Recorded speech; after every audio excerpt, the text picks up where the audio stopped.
Hi friends, welcome to ரமேஷ்டி vlog. இன்றைக்கி நம்ம நல்லா டேஸ்டியான இந்த சம்மர்லேயும் சாப்பிடக்கூடிய ஒரு கார சட்னி தான் செய்ய போகிறோம். வாங்க எப்படி செய்யுதுன்னு பார்க்கலாம். நல்லா செம்ம டேஸ்ட்டாக இருக்கும். இந்த சம்மர்லேயும் நம்ம தாராளமாக இந்த கார சட்னி அரைச்சி சாப்பிட்லாம். துளி கூட காரம் இருக்காது. நான் எந்த அளவுக்கு இட்லியில் சட்னி நனைச்சி சாப்பிட்றேன் பாருங்கள், தொட்டு சாப்பிட்றேன் பாருங்கள், அந்த அளவுக்கு நல்ல டேஸ்ட்டாக இருக்கும். துளி கூட காரம் இருக்காது. சூப்பராக செய்யலாம். வாங்க. இல்லை, நம்ம வீடியோக்குள்ளே போகிறதுக்கு முன்னாடி நம்ம சேனலுக்கு சப்ஸ்கிரைப் பண்ணுங்கள். என் சேனலில் புதுசாக பார்க்குறவங்களா இருந்தாலும் ஒரு சப்ஸ்கிரைப் பண்ணுங்கள். சப்ஸ்கிரைப் பண்ணிட்டு வீடியோ ஸ்கிப் பண்ணாமல் ஃபுல்லாக தள்ளி விடாமல் ஃபுல்லாக பாருங்கள். தள்ளி விட்டுட்டு அரையும் குறையுமாக பார்க்காதீங்க. ஃபுல்லாக பார்த்துட்டு உங்களுக்கு வீடியோ பிடிச்சிருந்தா ஒரு லைக் பண்ணுங்கள். வாங்க வீடியோக்குள்ளே போகலாம்.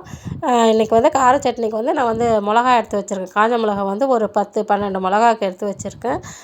ஸ்டவ்வில் கடாய் வச்சு கடாய் சூடானதுக்கப்புறம் நல்லெண்ணெய் ஊற்றி வச்சுருக்கேன். நல்லெண்ணெய் ஒரு 3 ஸ்பூன் அளவுக்கு ஊற்றி வச்சுருக்கேன். எண்ணெய் நல்லா சூடானதுக்கப்புறம் நம்ம எடுத்து வச்சுருக்க காஞ்ச மிளகாயை நல்லா அந்த எண்ணெயில் போட்டு நல்லா வறுத்துக்கலாம். வாசனை வர அளவுக்கு நல்லா நம்ம ஃப்ளேம் குறைச்சி வச்சு வறுக்கணும். நம்ம ஃப்ளேம் அதிகமாக வச்சோம்னா மிளகா தீஞ்சிரும், மிளகா வறுபடாது, மேலே மட்டும் கலர் மாறிடும். அதனால் நம்ம ஃப்ளேம் குறைச்சி வச்சு நல்லா வறுத்துக்கணும். மிளகா வறுத்ததுக்கப்புறம் பூண்டு ஒரு முழு பூண்டு தோலோடு எடுத்து வச்சுருக்கேன். நல்லா சுத்தம் பண்ணிவிட்டு தோலோடு எடுத்து வச்சுருக்கேன். தோலோடு போட்டால் நல்லா வாசனையாகவும் இருக்கும். நல்லா அந்த வாய்வு குறையும் அப்படின்வாங்க. வாயுலாம் வராது, வாய்வு குறையும் அப்படின்வாங்க. அந்த பூண்டு தோலில் வாய்வு குறையும்னு சொல்லுவாங்க பெரியவங்க. அதனால் அது வாசனை கமகமன்னு வரும். அந்த பூண்டு தோலோடு போட்டிங்கன்னா வாசனை வரும். அதுக்காக நான் அப்படியே போட்டிருக்கேன். அந்த பூண்டு தோலோடு போடுறதுனால வெடிக்கும், சில நேரம் வெடிக்கும். அதனால் நான் பூண்டு அடியில் தள்ளி விட்டுட்டு எண்ணெயில் நல்லா வதங்கட்டும்னு விட்டுட்டு மேலே மிளகாலாம் மூடின மாதிரி தள்ளி விட்டுருக்கேன் பாருங்கள். அந்த மாதிரி வதக்கிக்கோங்க. இல்லைன்னா பூண்டு வெடிக்கும். நம்ம தோலோடு போடுறதுனால சில நேரம் வெடிக்கும், சில நேரம் இல்லை, நல்லாவே வெடிக்கும். அதனால தான் நான் எல்லாத்தையும் அடியில் எண்ணெயில் நல்லா வறுபடட்டும்னு பூண்டை தள்ளி விட்டுட்டு மிளகா மேலே வச்சுட்டு நல்லா வதக்கிக்கிட்டேன். அதோட கூட ஒரு 2 தக்காளி கட் பண்ணி வச்சுருக்கேன். ஒரு மீடியம் சைஸ் தக்காளி தான். ஒரு 2 தக்காளி கட் பண்ணிவிட்டு நல்லா வதக்கிக்கணும். தக்காளி நல்லா வதங்கணும். பூண்டு எப்படி வதங்கியிருக்கு பாருங்கள். நல்லா இந்த அளவுக்கு வதங்கணும். பூண்டு வதங்கினா தான் இந்த சட்னி வாசனையாக இருக்கும். நல்லா செம்ம டேஸ்ட்டாகவும் இருக்கும். குறையமாக வதக்கணும்னா சரியாக வறுபடாமல் இருந்ததுன்னா நாக்கு நமைக்கும். சாப்பிடும்போது பச்சை பூண்டு வாசனை வரும். சட்னி சாப்பிடும்போது நாக்கு நமைக்கும். அதனால் நீங்கள் இந்த அளவுக்கு வதக்கி வச்சுட்டு சட்னி அரைச்சி பாருங்களேன், அவ்வளோ டேஸ்ட்டாக இருக்கும். சாப்பிட்றதுக்கு நாக்கெல்லாம் நமைக்காது, நல்லா கமகமன்னு வாசனை வரும். இப்போது இந்த சட்னிக்கு தேவையான சால்ட்டு போட்டுக்கலாம். நான் 1 ஸ்பூன் அளவுக்கு சால்ட்டு போட்டிருக்கேன்.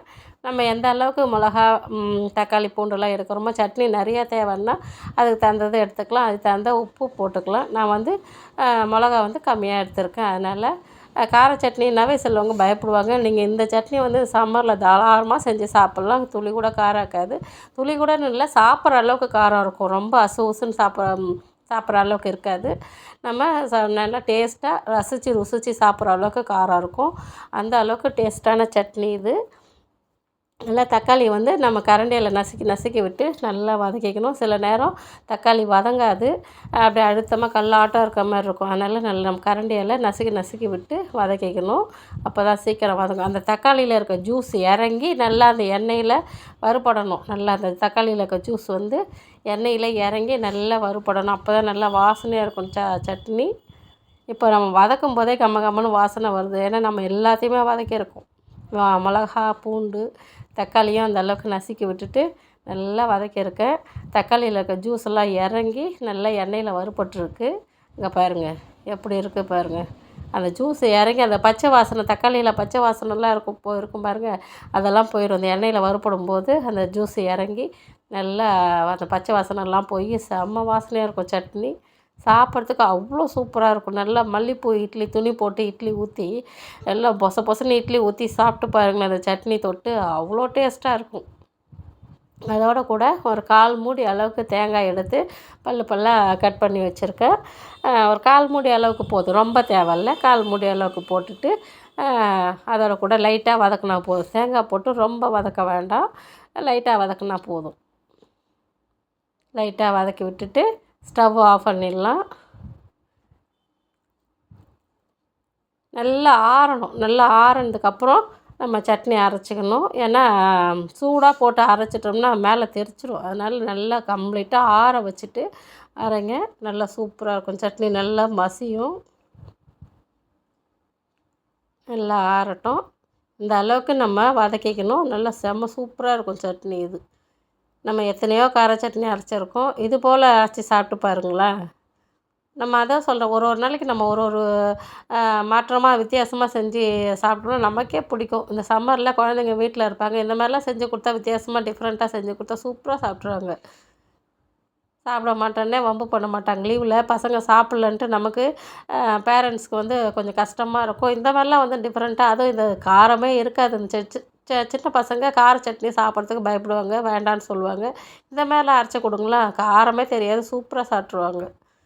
அப்புறம் அடுத்த தடவை அம்மா எனக்கு இந்த மாதிரி கார சட்னி அரைச்சி கொடுங்கம்மான்னு அவங்களே கேட்குற அளவுக்கு செம்ம டேஸ்ட்டாக இருக்கும். இப்போ நம்ம வதக்கி வச்சதெல்லாம் நல்லா ஆறுனதுக்கப்புறம் மிக்ஸி ஜாரில் போட்டுட்டு அந்த வானலும் கழுவிட்டு தண்ணியை ஊற்றி நல்லா நைஸாக அரைச்சிக்கலாம்.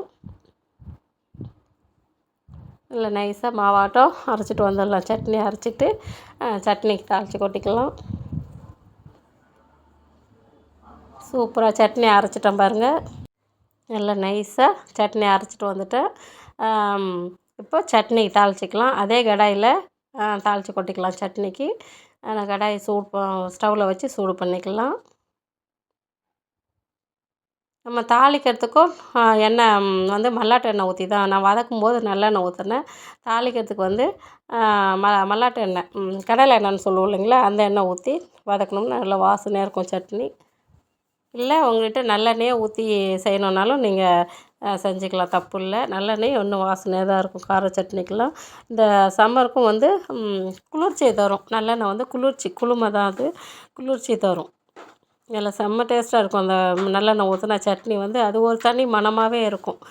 எண்ணெய் நல்லா சூடானதுக்கப்புறம் ஒரு ஸ்பூன் கடுகு போட்டு நல்லா பொரிய விட்டுட்டு அதில் கொஞ்சம் கருவேப்பிலை கொஞ்சம் கூடுதலாகவே போட்டிருக்கேன். கருவேப்பிலை வந்து நல்லா பொரியணும். பொரிஞ்சு மொறுன்னு வறுபடணும் அந்த எண்ணெயில். அப்போ தான் சட்னி வாசனை வரும். சூப்பரான சட்னி ரெடி ஆகிடுச்சு பாருங்கள். இந்த மாதிரி செஞ்சு குழந்தைங்களுக்கு கொடுங்க. நீங்களும் சாப்பிட்டு என்ஜாய் பண்ணுங்கள். அவ்வளோ கமகமன்னு வாசனையாக இருக்கும். 4 இட்லி சாப்பிட்றவங்க 6 இட்லி சாப்பிடுவாங்க. குழந்தைங்களாம் வேண்டாமா அப்படின்னு சொல்லவே மாட்டாங்க. சூப்பராக சாப்பிட்ருவாங்க. இந்த மாதிரி செஞ்சு குழந்தைங்களுக்கு கொடுங்க. நீங்களும் சாப்பிட்டு பாருங்களேன். அடுத்த தடவை இதே சாப்பிட்ணுன்ற எண்ணம் வரும் உங்களுக்கு. அவ்வளோ டேஸ்ட்டாக இருக்கும்.